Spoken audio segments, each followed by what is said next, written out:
सबका स्वागत है एक बार फिर से लाइव सत्संग में। सत्संग में हम लोग ध्यान करते हुए बातचीत भी करेंगे बीच बीच में, और कुछ कुछ प्रयोग करेंगे, और लास्ट में ध्यान 15 मिनट 20 मिनट करेंगे। तो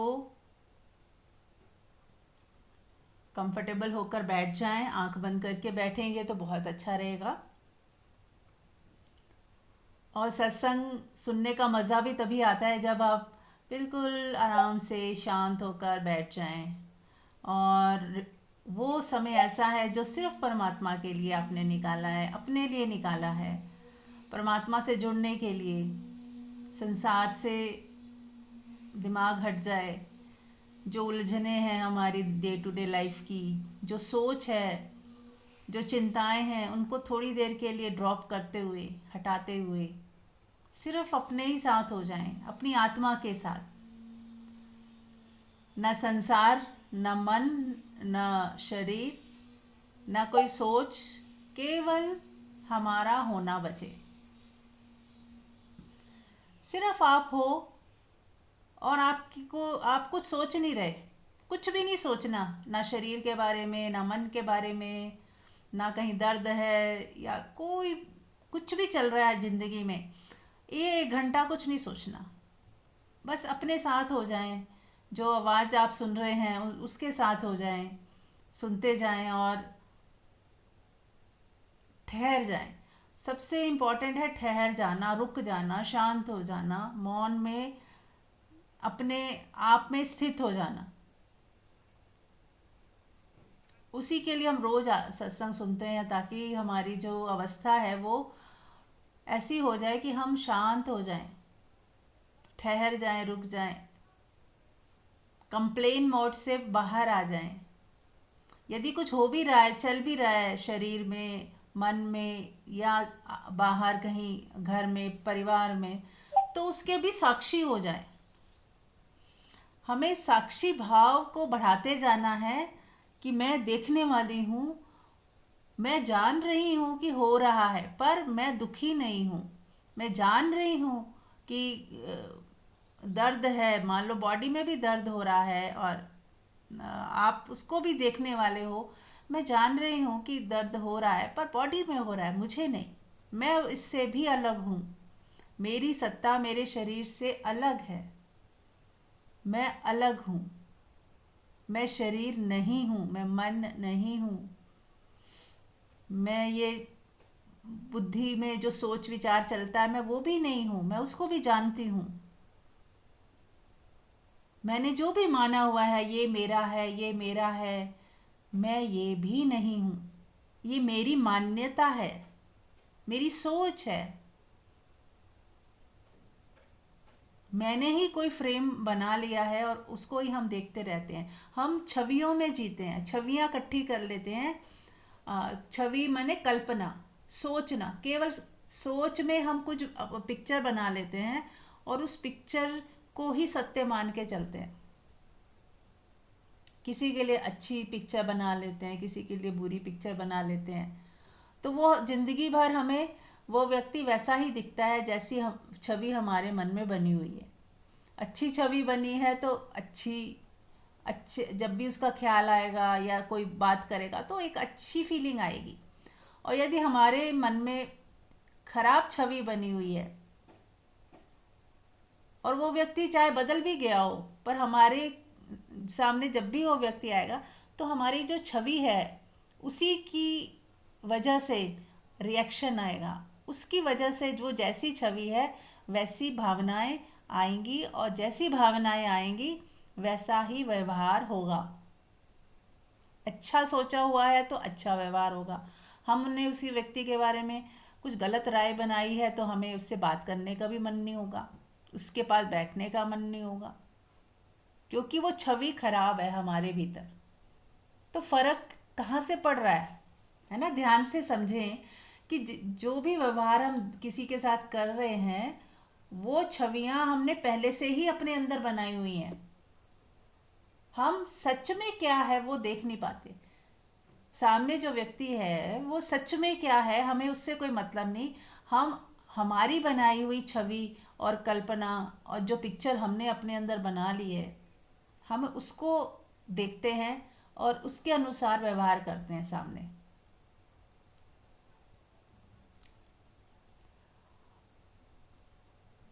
तो अब हमें करना क्या है? तो इसलिए ये कहा जाता है कि यदि हमें आत्मा का ज्ञान चाहिए, है ना, तो हमें इन छवियों को हटाना पड़ेगा, अपनी दृष्टि को प्योर करना पड़ेगा, एकदम प्योर। जैसे छोटा बच्चा होता है ना, वो कोई छवि नहीं बनाता। जैसे 1-2 साल का बच्चा है, वो बस देखता है, उसको उसके मन में ये अच्छा या बुरा या खराब ऐसा कोई छवि बनती नहीं, क्योंकि अभी बुद्धि का विकास नहीं हुआ। वो सोच ही नहीं पाता कि क्या सही क्या गलत। तो कैसा वो देखता होगा? कुछ कुछ वैसा, निर्दोषता की तरह, निर्दोष बालक की तरह, सब जानते हुए समझते हुए। अब बच्चे और आप में ये फर्क है, बच्चा कुछ जानता ही नहीं, उसकी बुद्धि का ही विकास नहीं हुआ, और हमारी बुद्धि का सब विकास हुआ है, हम सब जान भी रहे हैं, पर फिर भी उन छवियों को साइड में रख दिया। उन छवियों की वजह से हम व्यवहार नहीं कर रहे। उस छवि को हमने एक कोने में कर दिया कि ठीक है, वो छवि हमने बनाई थी, पर हो सकता है आज सब कुछ बदल गया, वो भी बदल गया, हो सकता है हमारी वो छवि सही नहीं है अब, वो छवि शायद हमारे काम ना आए, अब कुछ नया देखने को मिल जाए, कुछ कुछ नया हो जाए। तो आप अपनी उस छवि के बावजूद, या उस छवि को आप पकड़ते नहीं, वो डिलीट हो जाएगी।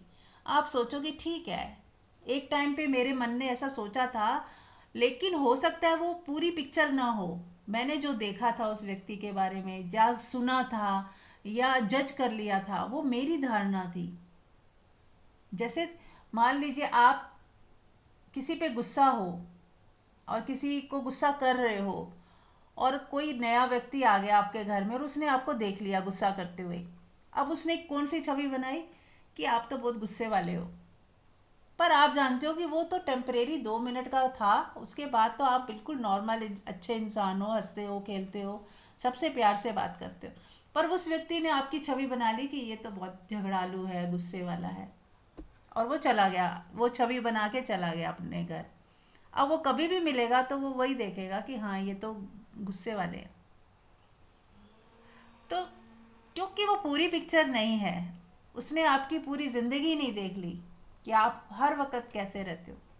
तो ऐसे ही हम किसी को देखते हैं तो हम बहुत थोड़ा सा हिस्सा ही तो देखते हैं, थोड़ी सी, किसी ने किसी का कोई एक एक्शन देख के पूरी उसका बारे में सोचते हैं ये पूरा ही ऐसा है। पर हम जब अपने को स्टडी करते हैं कि हम भी तो हर वक्त वैसे सेम नहीं होते, कभी हमारे मन में भी कभी लालच भी आ जाता है, कभी मोह भी होता है, कभी ईर्ष्या द्वेष भी होती है, पर वो आती है और चली जाती है।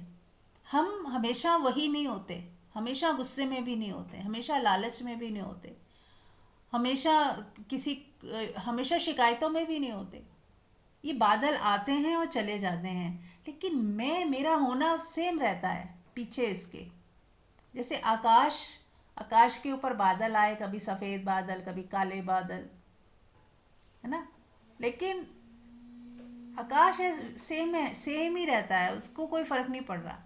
ऐसे हमारी आत्मा के ऊपर ये चीज़ें उठती है मन के लेवल पे, और कि कभी हमें गुस्सा भी आ जाता है, कभी शिकायतें भी उठ जाती हैं, कभी हम दुखी भी होते हैं, सुखी भी होते हैं।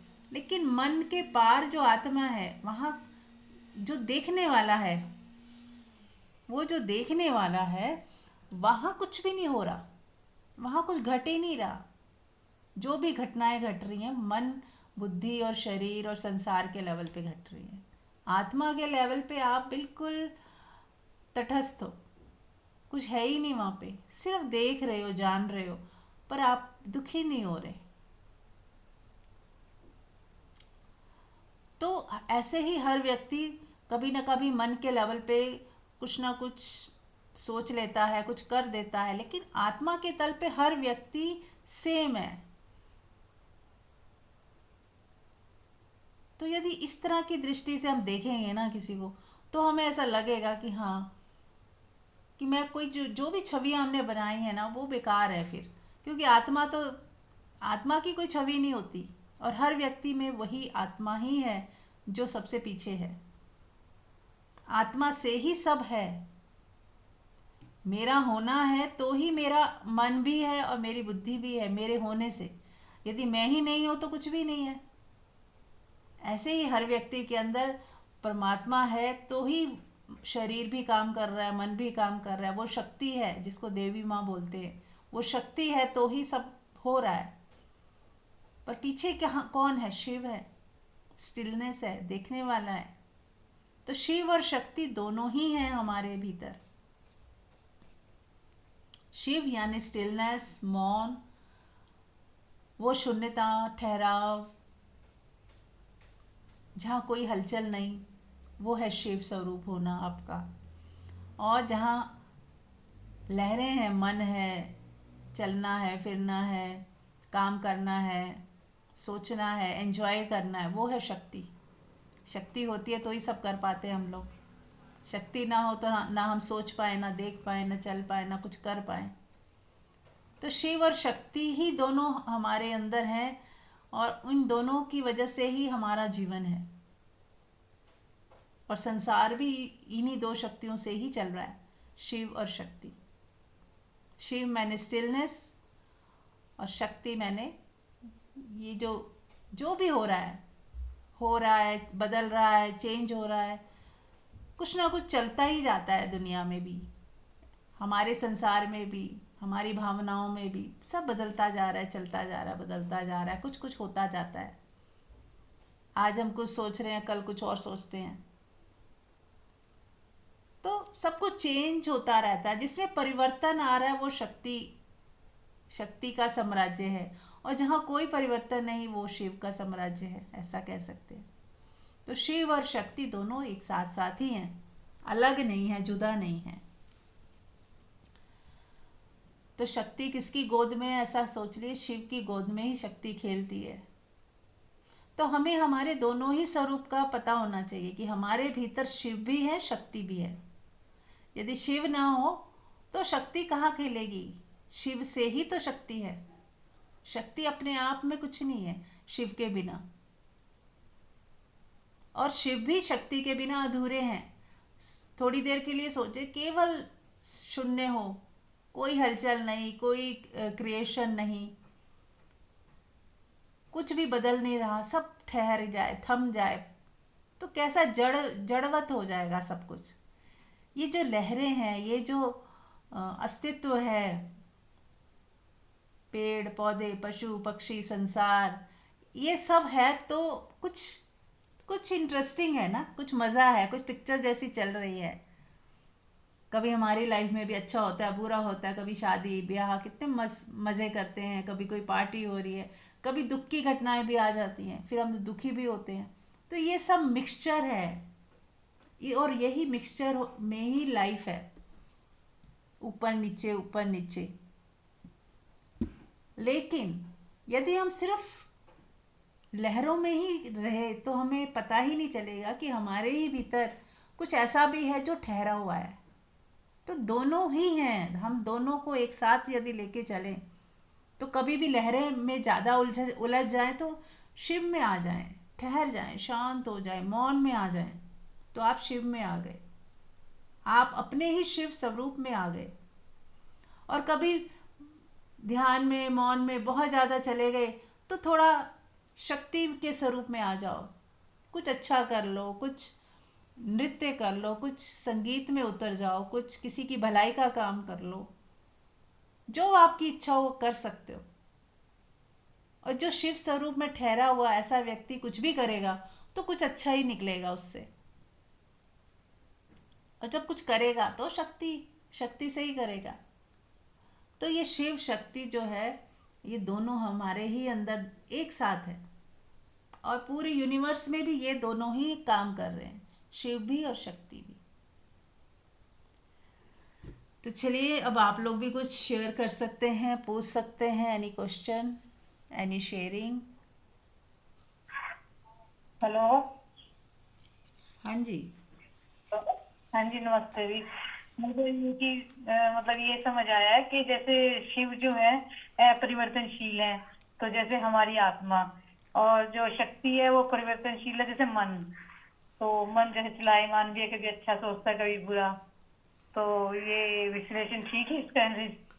मुझे यही लगा हाँ, कि शिव जो ये आपने नहीं, बताया है दीदी, शिव तो में, हमारे जीवन का यही आधार है। हाँ, शिव में परिवर्तन नहीं होता, शिव में परिवर्तन नहीं है, स्टिलनेस है वो। शिव मैंने शव, शिव के अंदर शव छुपा हुआ है ना, शव, यानी कि वो ध्यान की अवस्था है, ये कह लो ध्यान की गहरी अवस्था जहाँ कोई हलचल नहीं।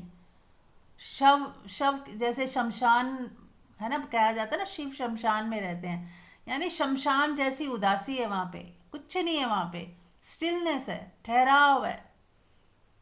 लेकिन फिर भी वहाँ कुछ आनंद जैसा भी है, उस ठहराव में भी मज़ा है। जब हम थक जाते हैं घूमते, जैसे आप कहीं बाहर भी जाओ, शक्ति का बहुत उपयोग कर लो, कहीं घूम रहे हैं, कहीं खा रहे हैं, कहीं जा रहे हैं, कुछ कर रहे हैं, मतलब करने में ज़्यादा हो जाते हैं, तो आराम करने का मन होता है, हम रात को सो जाते हैं, तो हम शिव में चले गए, शव बन जाते हैं, होता है ना शव बन गए, तो कितना मज़ा आता है, उस शव बनने में भी मज़ा आता है। जब सो जाते हैं हम सब रात को, तो शव की तरह ही तो पड़े हैं बिस्तर पे, कोई हलचल नहीं होती, तो रात में हम कहाँ चले जाते हैं, शिव स्वरूप हो जाते हैं, शिव में चले जाते हैं, सारी शक्ति सिमट के शिव में समा जाती है।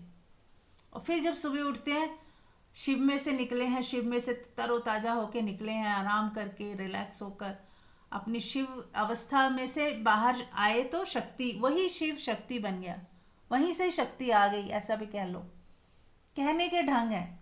अब आप जब काम कर रहे हो, चल रहे हो, फिर रहे हो, तो कौन कौन काम कर रहा है, शक्ति, तो आप ही हो शक्ति और आप ही हो शिव, है ना।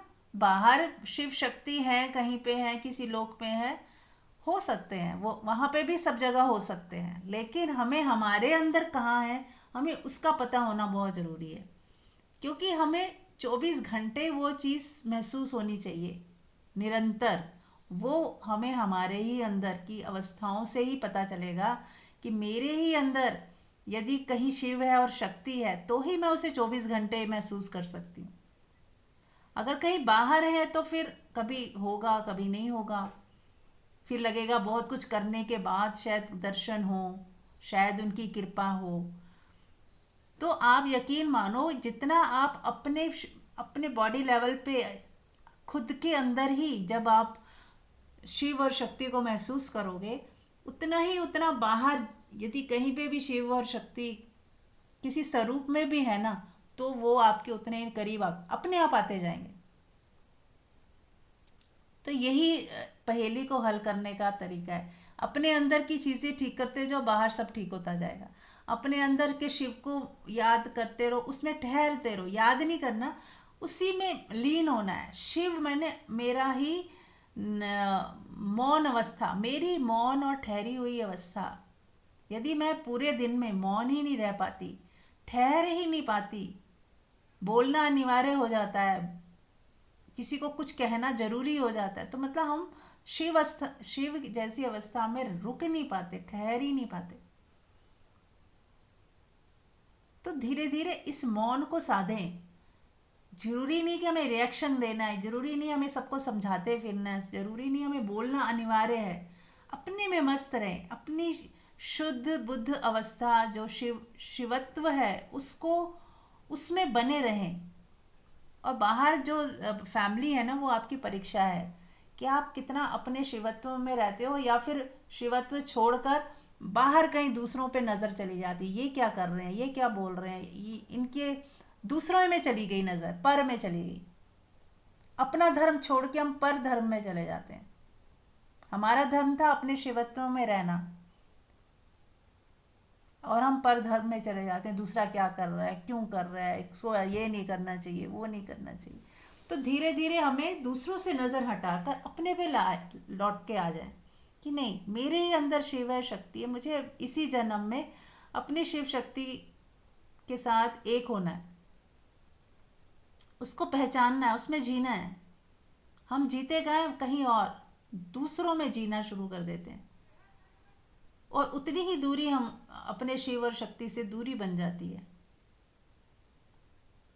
ना। जैसे नींद में हमें कितना रिलैक्सेशन मिलता है, ऐसे ही यदि हम दिन में भी जब काम कर रहे हैं, कुछ भी कर रहे हैं, अपने साथ रहें, बस अपनी ऊर्जा में रहें, अपनी बांसुरी खुद बजाते रहें, तब बांसुरी बजेगी।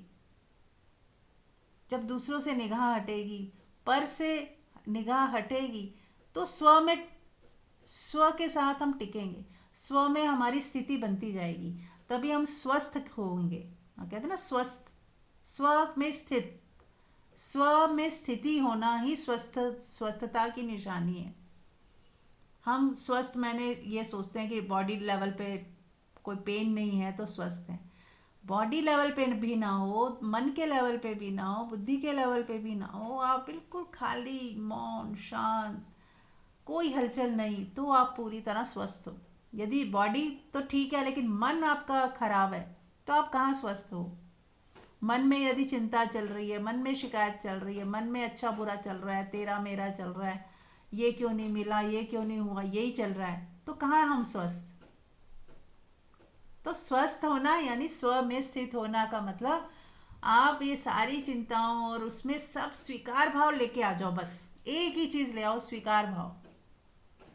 पहला स्टेप स्वीकार भाव। ठीक है, जो भी हो रहा है मेरी लाइफ में, अगर कुदरत ने यही उसको मंजूर है, यदि वो परमात्मा मुझे इस हाल में रखा हुआ है, जिन लोगों के साथ रखा हुआ है, तो मुझे पहला स्टेप है स्वीकार है।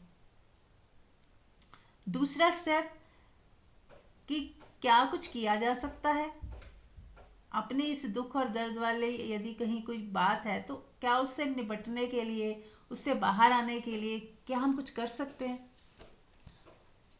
तो दो ही आंसर होंगे कि हाँ कुछ तो किया ही जा सकता है, या फिर कुछ नहीं किया जा सकता। अब कुछ भी नहीं किया जा सकता तो पूरी तरह से स्वीकार कर लें, शिकायत ना उठाएं फिर। और यदि कुछ किया जा सकता है तो फिर कुछ करें, कदम उठाएं, है ना। जिस चीज़ के लिए कुछ किया जा सकता हो, मान लो आपको आपको चोट लगी है, तो हम ये थोड़ी कह रहे हैं उसे स्वीकार कर लें और चोट को दवाई ना करें, डॉक्टर के पास ना जाएं, क्योंकि ये तो किया ही जा सकता है कि हम दवाई भी लगा लें, डॉक्टर के पास भी चले जाएं, ताकि वो और जल्दी ठीक हो जाए। या किसी ऐसे व्यक्ति के साथ आप रह रही हैं जो बहुत ही दुराचारी है, अत्याचारी है, तकलीफ दे रहा है, तो हम उससे दूर जा सकते हैं। क्यों रहना उसके साथ, क्या मजबूरी ऐसी है कि रहना ही है। और यदि कोई रास्ता ही नहीं है, रहना ही है, तो फिर स्वीकार भाव में रहें, शिकायत ना उठाएं, वहीं रहते हुए ही कुछ ऐसे अपने रास्ता ढूंढें कि बात उतनी भी ना बिगड़े, संभली रहे। अपनी गलतियों के बारे में भी देखें कि मैं ऐसा क्या करती हूँ कि जिसकी वजह से तनाव होता है, तो चुप रहना सीखें, मौन रहना सीखें, जो कर सकते हैं कर दें, कि कहीं हम ही तो गलत नहीं है, कहीं ना कहीं अपनी गलतियों को ठीक कर लें, दूसरे के अकॉर्डिंग ढाल लें थोड़ा सा, ताकि घर में सुख शांति बने, घर में स्वर्ग का वातावरण बन जाए। क्योंकि अब रहना तो उसी घर में है और कोई उपाय नहीं है। तो अपनी ईगो को थोड़ा इस तरह से ढालें कि दूसरा व्यक्ति भी कंफर्टेबल हो जाए और लड़ाई झगड़े बंद हो जाएं। तो कुछ किया जा सकता है, तो जो किया जा सकता है उसको ज़रूर करें। और यदि कुछ भी नहीं किया जा सकता तो कम से कम प्रार्थना करें, हीलिंग करें, स्वीकार भाव में आ जाएं और परमात्मा के साथ जुड़ें।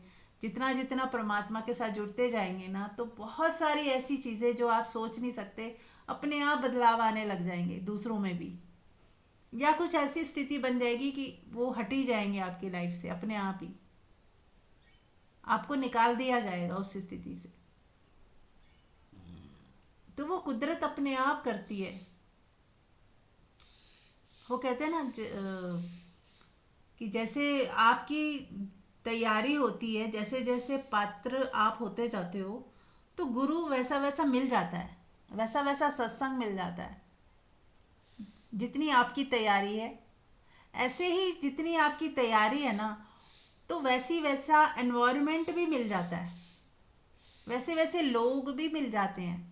और यदि कुदरत चाहेगी कि पुराने लोग अब आपके साथ मैच नहीं हो रहे तो वो हटा दिए जाएंगे, आपको कहीं और भेज दिया जाएगा जहां आपके लायक, आपकी मैचिंग जैसा कुछ हो। तो बस थोड़ा धैर्य रखने की ज़रूरत होती है, चीज़ें अपने आप भी बदलती हैं, ज़रूरी नहीं कि हम कुछ करेंगे तो ही हालात बदलेंगे। अगर हम न्यूट्रल हो जाए ना तो अपने आप चीज़ें होती हैं। आपने देखा गाड़ी कभी न्यूट्रल में छोड़ दो तो किसी को ज़रूरत होती है तो धक्का मार के आगे पीछे कर देता है, अपनी गाड़ी निकाल लेते हैं, क्योंकि वो न्यूट्रल में थी, गियर में थी नहीं थी। तो यदि हम न्यूट्रल होंगे ना तो कुदरत भी हमें आगे पीछे कर देगी। लेकिन हम ही अपनी गियर में रखते हैं गाड़ी की, नहीं मुझे यही करना है, यही चाहिए। अपनी ईगो को जब तक नहीं हटाएंगे ना तो कुदरत भी कहती है ठीक है, तुम ही प्रयास कर लो। जब हम प्रयास छोड़ देते हैं और न्यूट्रल में सर्व स्वीकार का मतलब न्यूट्रल हो जाना, शिकायतों से रहित हो जाना मतलब न्यूट्रल हो जाना। जितना आप अपने को खुश रखोगे, शांत रखोगे, स्वीकार भाव में जियोगे, उतने ही आप न्यूट्रल गियर में आ रहे हो और उतना ही प्रकृति आपको चलाने लग जाती है। फिर प्रकृति आपका ध्यान रखती है। आपने अपना ध्यान रखना छोड़ दिया ना, एक तरह से स्वीकार भाव में आ गए, तो कुदरत आपको आपका पूरा ध्यान रखना शुरू कर देगी। आप बस परमात्मा से जुड़े रहो, विश्वास रखो, निश्चिंतता रखो कि होगा, सब होगा, अपने आप हो जाएगा। जो मेरे लिए सही है वो होता ही जाएगा, ऐसा सोचो हर समय। जो मेरे लिए उचित है, जो मेरे लिए सही है, परमात्मा, मुझे पूर्ण विश्वास है कि मेरे साथ वो होता ही जाएगा। मुझे कुछ करने की, कुछ सोचने की ज़रूरत नहीं, वो ऑटोमेटिक होगा।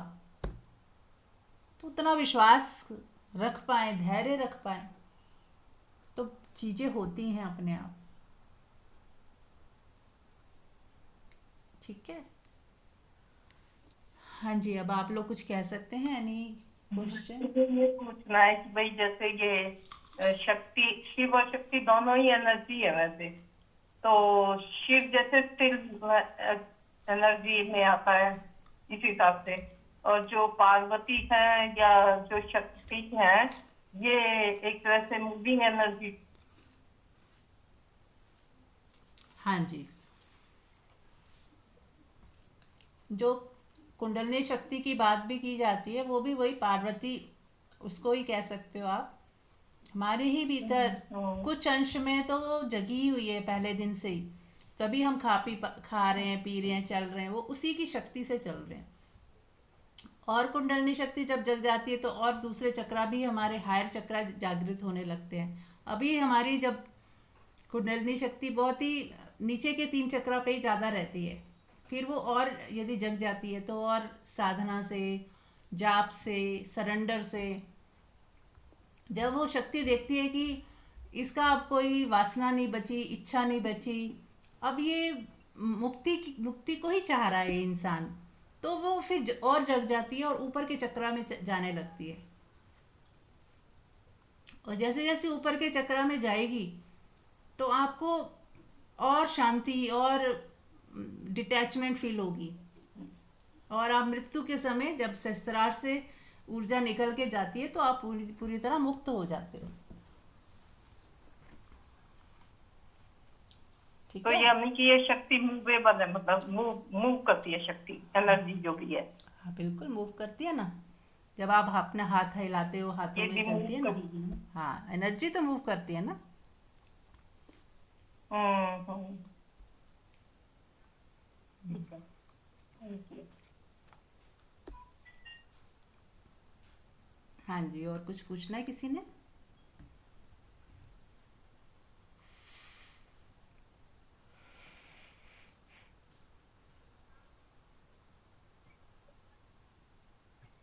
हेलो, ठीक है। जैसे मीनाक्षी को, चलो ठीक है। हाँ जी, मैं ये पूछ रही थी, जैसे अब जैसे आपने ये तरीके बताए हैं भी, चुप रहना या एक्सेप्ट करना, तो ये शक्ति को बढ़ाने की तरफ जाता है, तो यही तरीके हैं या कुछ और भी ऐसा है जो जिससे हम इस शक्ति को और बढ़ाएं? हम्म, बिल्कुल।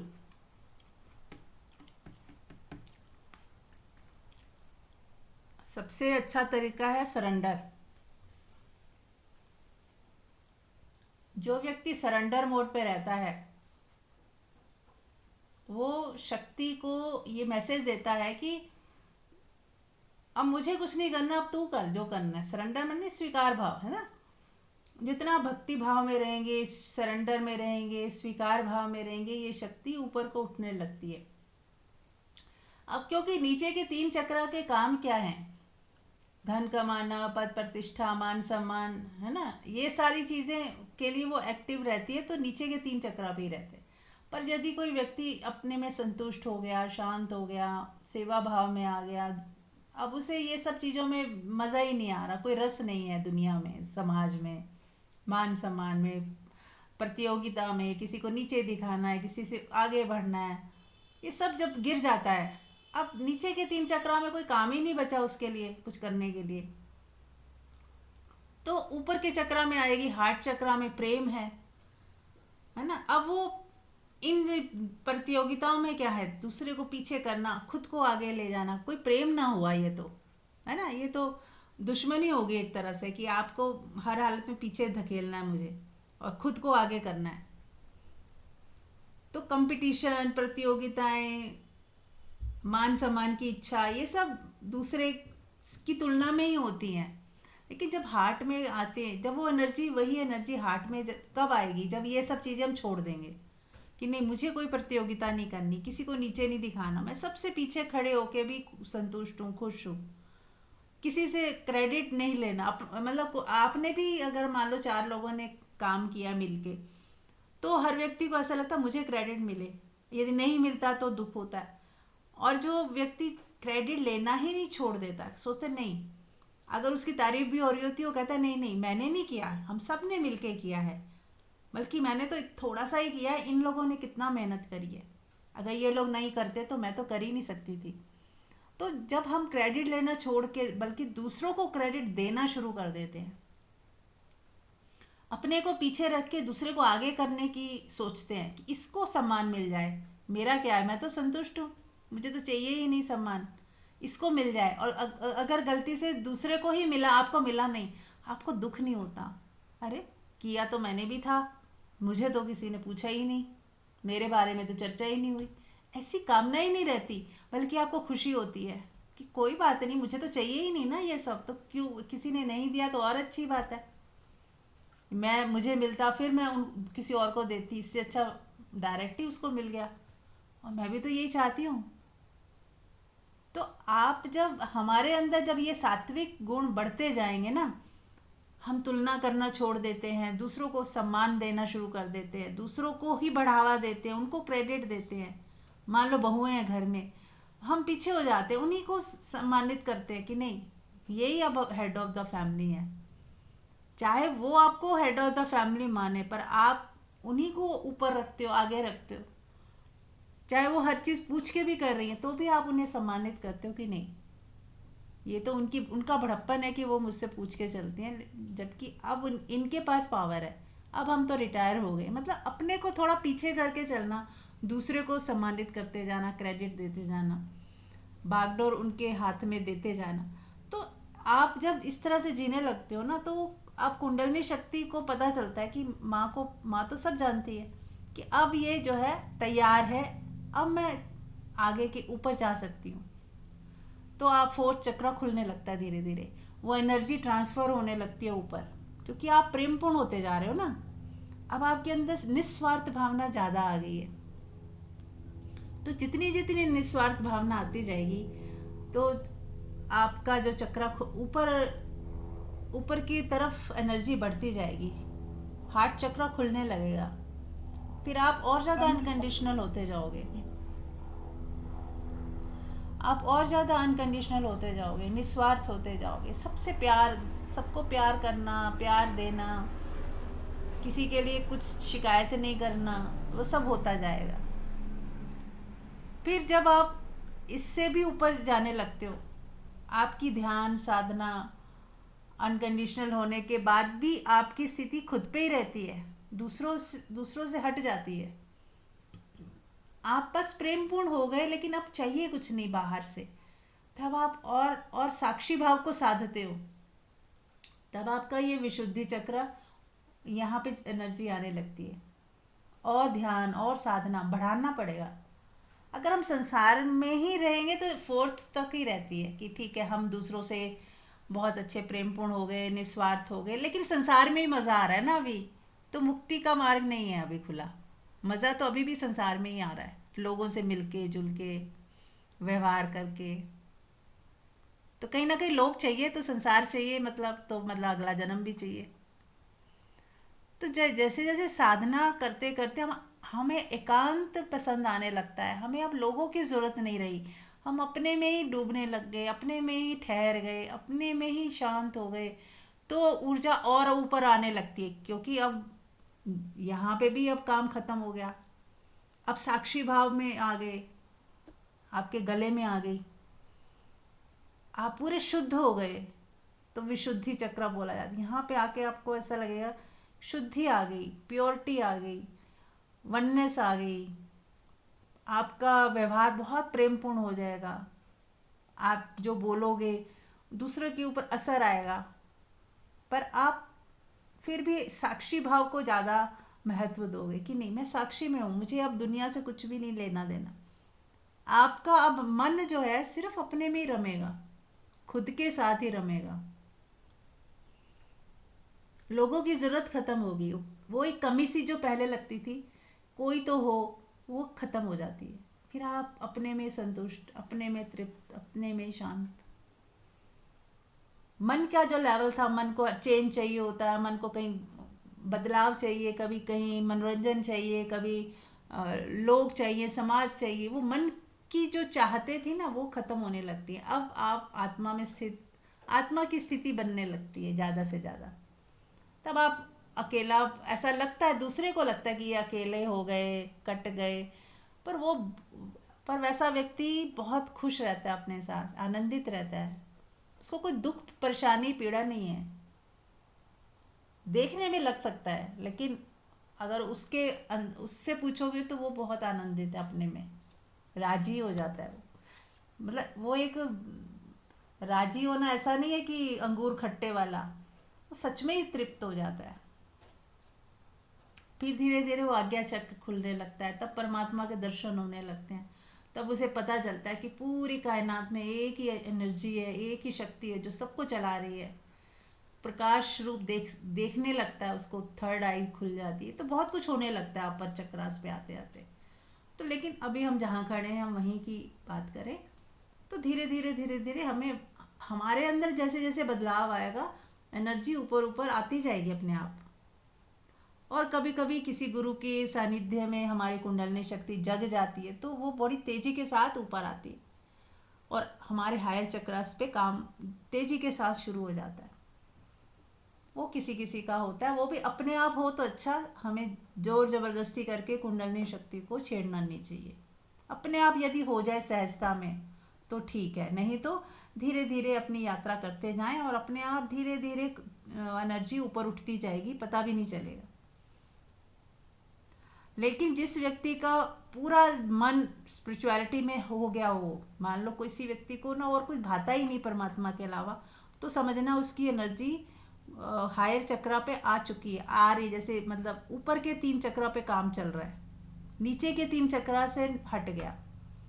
अगर नीचे के 3 चक्रा में है ना, तो आपको संसार के बातें, संसार में घूमना फिरना, लोगों से मिलना, लोगों के बिना आपको अच्छा ना लगना, बातें करना, फ़ोन पे घंटों लगे रहना, ये सब अच्छा लग रहा है ना, तो आप अभी नीचे के 3 चक्रों पे ज़्यादा हो। तो धीरे धीरे फिर अगर बदलाव आता चला गया तो एनर्जी ऊपर आनी शुरू हो जाएगी। ठीक है, ठीक है, क्लैरिटी हुई कुछ? हेलो, हाँ जी। हाँ, ये है तो मतलब ये तो सब क्लियर हो गया। लेकिन जैसे सोसाइटी में रह रहे हैं तो चाहे लगाव ना भी हो, अंदर से भी नहीं है चाहिए हमें ज्यादा भीड़ भी, लेकिन रहना तो पड़ता है। तो वो तो गलत नहीं है ना। अब रहना तो है, लेकिन ये इच्छा नहीं रखना कि भी वो मेरे लिए कुछ करें ना करें, ये सब हाँ, चीजें चलो छोड़ दो। और अकेले रहने में भी कोई वो नहीं है कि भी मुझे चाहिए ही कोई किसी के साथ ही रहूं, नहीं। लेकिन परिवार है, सोसाइटी में रहना है, तो उसके अकॉर्डिंग भी कुछ चीजें करनी पड़ती हैं, चाहे हमारी इच्छा नहीं भी होगी तो भी करनी पड़ती है। तो वो तो गलत नहीं है। वो देखो, डिपेंड करता है पर्सन टू पर्सन, ठीक है ना। ये अब आपको तय करना है। आप देखो कि मैं कहाँ पे अपनी वासना है, मेरी भी इच्छा करती है, मेरे को भी मज़ा आता है अभी। गलत तो कुछ भी नहीं है, नीचे के तीन चक्रा में रहना कहाँ गलत है। वो भी परमात्मा का ही बनाए हुए हैं नीचे के तीन चक्रा भी। पर यदि हम ऊपर आते हैं तो उसके अपने बेनिफिट्स हैं और अपने नुकसान है। नुकसान है कि संसार पूरा खत्म हो जाता है ऐसा व्यक्ति के लिए। अब परमात्मा का द्वार खुल जाता है ना। उसको आप नुकसान ही कह सकते हो कि अब उसका मन ही नहीं लग रहा कहीं बाहर।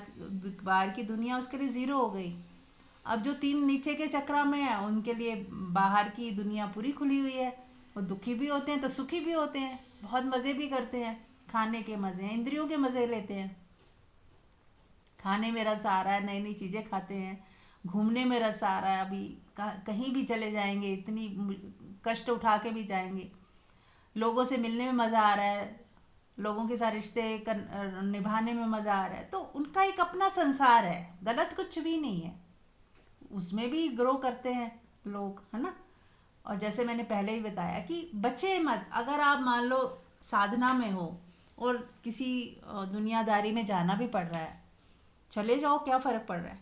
लेकिन अब आपको ये देखना है कि मैं जैसी कोरा कागज़ होता है ना, वैसी जाऊं और वैसी वापस आ जाऊं। तो आपने वो साधना साधना का पथ बना लिया। आप जाते हो, मज़े करते हो, एंजॉय करते हो, नाचते भी हो, खूब खुश हो के सबसे गले भी मिलते हो। लेकिन अब आपके अंदर वो पुराना जो ढर्रा था कि जज करना, अरे इसने कैसे कपड़े पहने हैं, अरे देखो ये ऐसे बातें कर रही है, अच्छा इसने मुझे नमस्ते ही नहीं करी, अच्छा इसने मेरे पैर ही नहीं छुए, इसने मुझे पूछा ही नहीं। अब ये बकवास नहीं चल रही। अब ये सारी जो पहले की जो चीज़ें थी ना, अब ये हट गई। तब तो आप समझो कि आपने परीक्षा पास की, आप गए, आपके नज़रों में वो बस प्रेम ही झलक रहा था। बस आपका मन कर रहा था कि कोई सामने हो तो मैं गले ही लगा लूं। कोई जजमेंट नहीं, कोई द्वेष नहीं, कोई छोटा बड़ा नहीं, ये मेरा है, ये मेरे रिश्तेदार हैं, ये नहीं है, कुछ है ही नहीं। आप आराम से बैठे हो, जो सामने आया उसको प्यार से देख लिया, प्यार से गले लगा लिया। और खाते समय भी आपको कोई इतनी लालसा नहीं थी कि ये भी खा लूँ, वो भी खा लूँ, ज़रूरत से ज़्यादा खा लूँ। आपने एकदम सम्यक थोड़ा सा खाया, प्यार से बैठे, प्यार से जिस जो मिला बहुत प्यार से मिले, और बिना कोई जजमेंट किए, बिना कोई कचरा अंदर लेके आए आप वापस आए। तो आप देखोगे कि जैसे फ्रेश गए वैसे फ्रेश आ गए। पहले क्या होता था, हम इतना कूड़ा इकट्ठा करके घर ले आते थे और फिर घंटों बातें वही हो रही हैं, इसने ये कर दिया, इसने वो कर दिया, वही सारी चर्चाएं मन में घूम रही हैं, वही हम 10 लोगों से कर रहे हैं। किसी के लिए बुरा सोच रहे हैं, किसी के लिए अच्छा सोच रहे हैं। तो वो व्यवहार खत्म हो जाता है। अब व्यवहार वननेस वाला आ जाता है। तो अगर हम वननेस के भाव से कहीं जा भी रहे हैं तो क्या बुराई है, जैसे गए वैसे आ गए। और नहीं मन किया, मान लो नहीं भी गए तो भी ठीक है। अब आपको कोई बांध नहीं रहा, आप बंध नहीं रहे कि मुझे जाना अनिवार्य है नहीं तो बुरा मान जाएगा। हमें ऐसा क्यों लगता है कि हमारे बिना वो पार्टी नहीं होगी या हमारे बिना कुछ अधूरा रह जाएगा। आज हम मर जाएंगे तो क्या होगा, सब सारी दुनिया वैसे ही चलेगी। तो जीते ही जी हमें मुक्त होना है। कहीं अपने को विशेष ना माने कि मेरे जाए बिना काम नहीं होगा। और यदि आपको स्वतंत्रता हो कि मैं ना भी जाऊं तो मेरी मेरी मर्जी है, मेरे हाथ में है कि मैं जाऊं या ना जाऊं। ये नहीं कि किसी ने कहा है तो नहीं गए तो वो बुरा मानेगा। ये सब यही तो बंधन है। हाँ, किसी ने बुलाया है और मेरा भी भाव बन रहा है जाने का, मुझे भी खुशी होगी उसके उसको प्रेम बांटने में, देने में। सहज एनर्जी जा रही है वहाँ पे तो जाओ। क्या क्या उसमें है कि हमें कोई नियम नहीं बांधने कि अब मैं ध्यान साधना में हूँ तो मुझे कहीं जाना नहीं है, मुझे गुरु ने बोला नहीं जाना। तो ये नियम काम नहीं आएंगे। सहज अभिव्यक्ति काम आएगी। सहज अभिव्यक्ति में जाना भी हो सकता है और न जाना भी हो सकता है। आ ही नहीं रहा जाने का, कदम ही नहीं उठ रहे। माफ़ी मांग लेंगे और जब कदम उठेंगे 2 दिन बाद चले जाएंगे, दे के आ जाएंगे, या 2 दिन पहले जाके दे आएंगे भी, भीड़ भाड़ में अब नहीं मन रमता। अपनी खुशी को तो जाहिर कैसे भी किया जा सकता है। प्यार आप देते चले जाओ, दूसरे को पता चले कि हाँ प्रेम में कोई कमी नहीं, पर वो अब नहीं आती हैं भीड़ भाड़ में, या नहीं उनका व्यवहार होता है, तो वो बुरा नहीं मानेंगे, है ना। तो हमें थोड़ा सा कैसे करना है ना, वो हमें खुद को ही देखना है। खुद को ही हमें अपने अंदर से, हमारे अंदर सुजागी आ जाती है कि क्या करना, कैसे करना, निर्लेप होकर कैसे रहना। यही तो आर्ट है, art of living, art of dying, एक ही बात है। मरना भी है और ऐसे मरना है कि जीना शुरू हो जाए। हम जीवित हैं, हम पे कोई दबाव ना हो, ना ही हम किसी पे दबाव डालें। आपने बुलाया, दूसरा नहीं आया, आपको बुरा नहीं लगना चाहिए। इतनी फ्रीडम तो हम दें ना। प्रेम में फ्रीडम ही नहीं दी तो क्या दिया। प्यार है तो फ्रीडम देना पड़ता है, देना ज़रूरी है। कि दूसरा ना भी बोल दे, ना आए, ना आपके अकॉर्डिंग चले, तो भी आप उसे उतना ही प्रेम दे पाओ, बिना शिकायत के। आपको शिकायत ना उठे, आप उसकी मजबूरी को समझें कि ठीक है, हो सकता है कि वो ना आ पाई हो किसी कारण से, या भाव ही ना हुआ हो। कई बार हमारा भी तो भाव नहीं होता कहीं जाने का, उसका भी नहीं हुआ, नहीं आए, पर इसका मतलब ये तो नहीं कि प्रेम नहीं है। ऐसा क्यों सोच लेते हैं हम। तो अपनी सोच को थोड़ा और बढ़ाते जाएं, खोलते जाएं, माफ़ करते जाएं, लेट गो करते जाएं, हर हाल में प्रेम बनाए रखें बस। तो बात समझ आ गई, समझ लो, ठीक है ना। हाँ जी, और कुछ। हाँ जी, बहुत ही अच्छा। मतलब ये बात बहुत अच्छी है कि कहीं जाना हो तो बिना निर्भाव से जाओ, किसी तरह की फीलिंग्स ना लेके जाओ ना लेके आओ। यस। तो ये सब कुछ है। हाँ जी। यस, क्योंकि भीड़। एक चीज इसमें ऐड कर सकते हैं। हाँ, सॉरी, आप बोलिए। नहीं नहीं नहीं, बोलो बोलो। एक चीज इसमें और भी ऐड कर सकते हैं कि अब हम जैसे जाते हैं पब्लिक गैदरिंग में, तो अगर ऐसी कोई बातें हो रही हैं जो हमें पसंद नहीं है, तो खामोश रहें, अपने चुप रहें। और अगर बोलना ही है तो ऐसी बातें बोलें कि जो दूसरों को कुछ शीतलता दे दें, कुछ उनको फायदा दे दें, सत्संग की बात छेड़ दें, कुछ टॉपिक को चेंज करने के लिए। तो ऐसा भी कुछ हम कर सकते हैं। और बाद में उनको उस समय लोग कोई सुन रहा है या नहीं सुन रहा है, लेकिन कई बार ऐसे होता है कि हमने जो बातें बोली होती हैं, किसी ना किसी व्यक्ति को वो बातें छू भी जाती हैं। वो बाद में सोचता है कि ये बात तो बहुत अच्छी थी जो मुझे आपसे पहले पता ही नहीं थी, जो हमने अपने अनुभव से जानी है, अपने जीवन में उतारी है, वही बात बोले। सिर्फ ऐसा नहीं कि हमने कहीं सुन लिया, पढ़ लिया और वो बातें हम बताने शुरू हो गए, अभी हमारे लाइफ में कुछ इम्प्लीमेंट नहीं हुई। पहले हमारे जीवन में उतरे, हमारा अनुभव बने, तो हम दूसरों को वो चीज बांटे।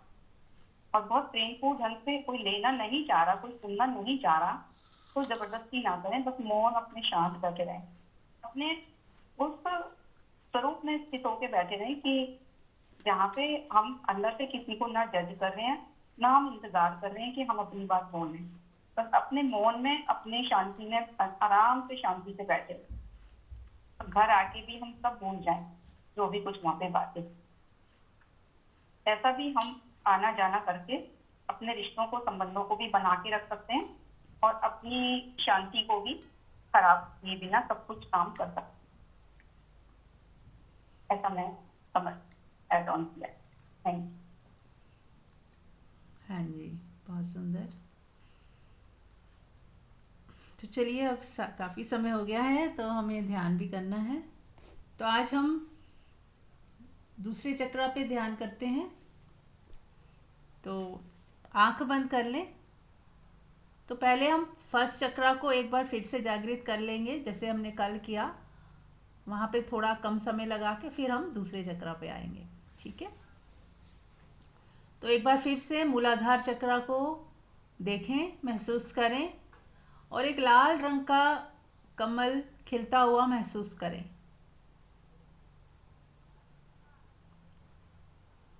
और मन ही मन बोले लम लम लम। और लाल रंग का फूल खिल रहा है, वाइब्रेट हो रहा है और हमारा पृथ्वी तत्व बैलेंस हो रहा है। हमारी शारीरिक शक्ति बढ़ रही है, हमारे बॉडी के अंदर एनर्जी बढ़ती जा रही है, हमारी बॉडी स्ट्रांग होती जा रही है। और यहाँ पे गणेश जी को देख सकते हैं, मूलाधार के देवता होते हैं गणेश जी, इनको देखें।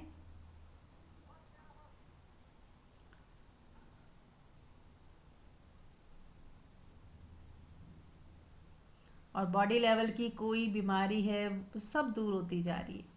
जितना जितना मूलाधार स्ट्रांग होगा, आप शारीरिक तल पे भी अच्छे स्वस्थ हो जाएंगे। तो जिसको भी शारीरिक ज़्यादा दिक्कत है, बॉडी लेवल में कमज़ोरी है, कहीं दर्द वर्द है, तो अगर मूलाधार चक्र पे ध्यान देंगे तो काफ़ी अच्छे रिजल्ट देखे गए हैं। अब उसके ऊपर है सेकंड चक्र। सेकंड चक्र पे आ जाए। ये नाभि के थोड़ा सा नीचे होता है।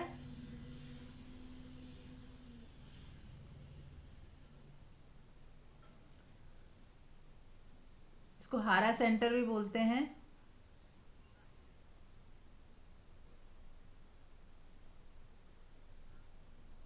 लेकिन नाम तो हम सब ने ही दिए हैं, बस ऐसे देखें कि नाभि के 4 उंगल नीचे एक चक्रा होता है।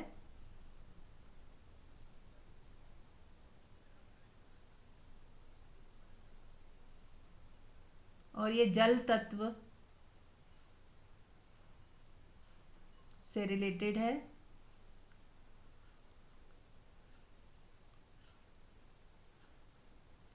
और यहाँ पे बहुत क्रिएटिविटी भी होती है, जैसे किसी को संगीत का शौक़ होता है, किसी को पेंटिंग का, किसी को कुछ कुछ शौक़ होते हैं। ये भी ये चक्रा जिसका ज़्यादा स्ट्रॉन्ग होता जाता है तो कुछ ना कुछ क्रिएटिविटी निकलती है।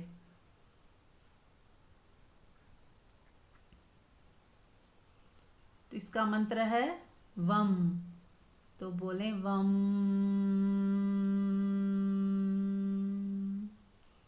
ऑरेंज कलर है इसका, ऑरेंज, लाइट ऑरेंज। महसूस करें कि ऑरेंज रंग का फ्लावर खिलता जा रहा है। और चैंट करें वम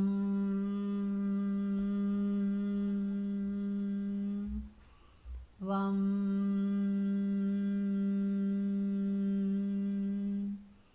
वम वम।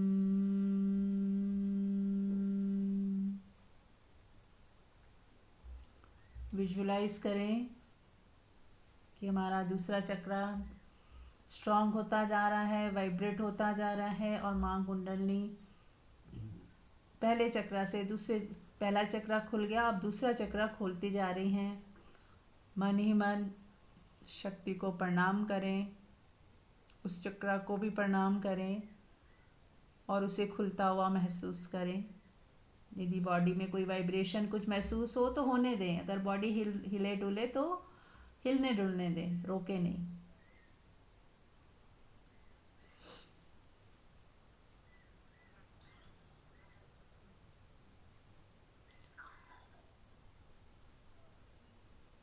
और जल देवता को भी प्रणाम करें।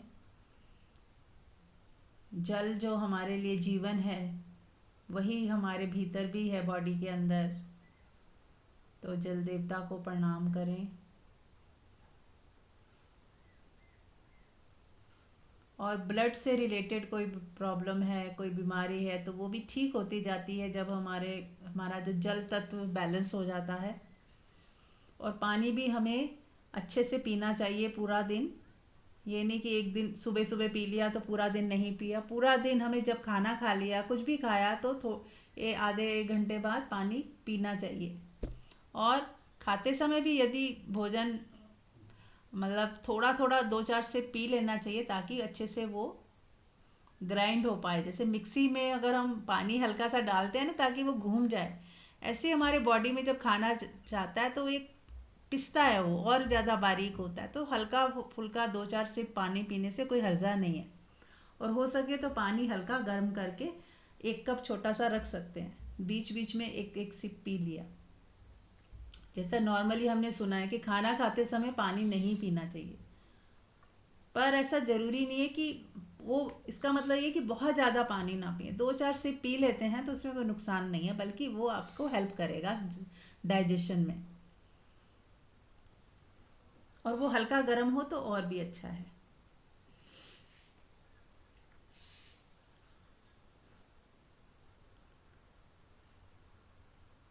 तो देखें, आपका सेकंड चक्रा खुलता जा रहा है, हारा चक्रा। इस हारा चक्र के खुलने से और ज़्यादा काम करने की क्षमता भी बढ़ती है। जैसे यदि कोई सामान उठाना हो भारी, तो अपने हारा चक्रा में थोड़े से ध्यान करके कुछ सेकंड, और फिर वो चीज़ उठाएं तो आप उठा पाते हो, आराम से बैलेंस हो जाता है।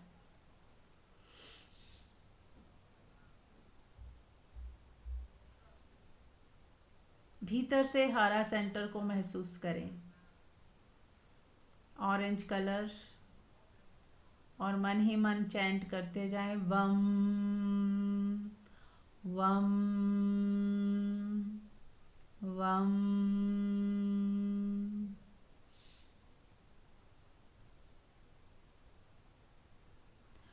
और जैसे कल मैंने बताया था, हमने बीज बोया था, मूलाधार में हमने सेवा का बीज बोया था। अब हम संतोष का बीज बोते हैं।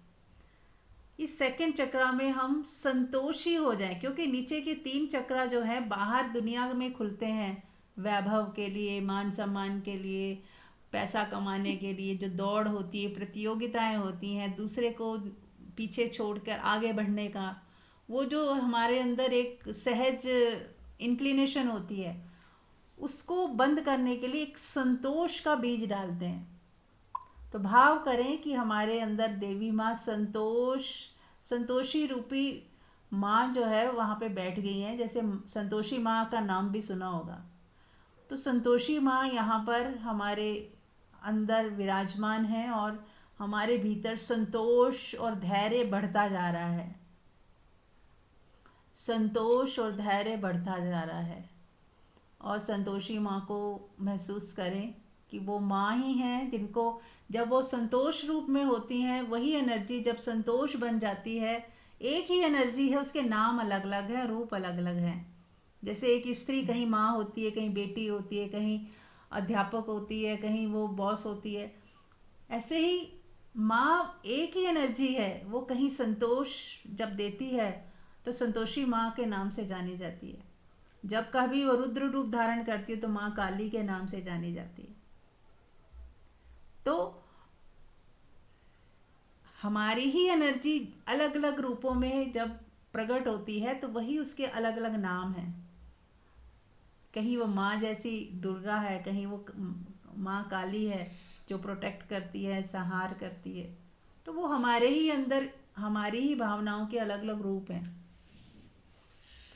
तो जब संतोष हमारे हृदय में आने लगता है, हमारे अंदर आने लगता है, तो हम उस कुंडली एनर्जी के उस रूप को संतोषी माँ के नाम से जान सकते हैं। और जैसे आज का दिन है ब्रह्मचारिणी बोलते हैं, आज का दिन है ब्रह्मचारिणी का, तो वो भी ब्रह्म जैसी चर्या है जिसकी, या वासना से परे है, जो हर तरह की वासना से परे है, ब्रह्मचारिणी। तो आप देखें कि वो माँ का आशीर्वाद लें, माँ ब्रह्मचारिणी का, माँ संतोषी का, और अपने भीतर संतोष धारण करें। अपने भीतर वो स्थिति को देखें कि जिसमें कोई वासना नहीं रही, कोई कामना नहीं, कोई इच्छा नहीं, प्योरिटी के साथ संतोष धारण करें।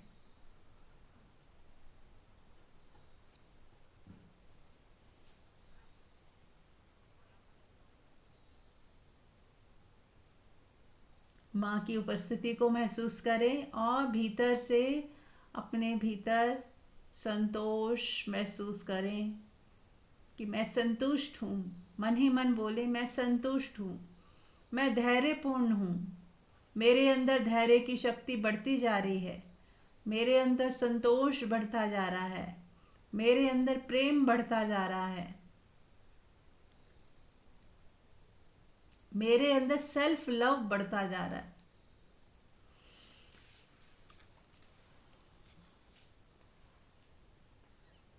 अब हमें इसी अवस्था में 10 मिनट तक मौन में बैठे रहना है और अपने संतोष की शक्ति को बढ़ते हुए महसूस करते रहना है कि ये निरंतर बढ़ता जा रही है, बढ़ती जा रही है। संतोष वाली जो भावना है बढ़ती जा रही है, बढ़ती जा रही है।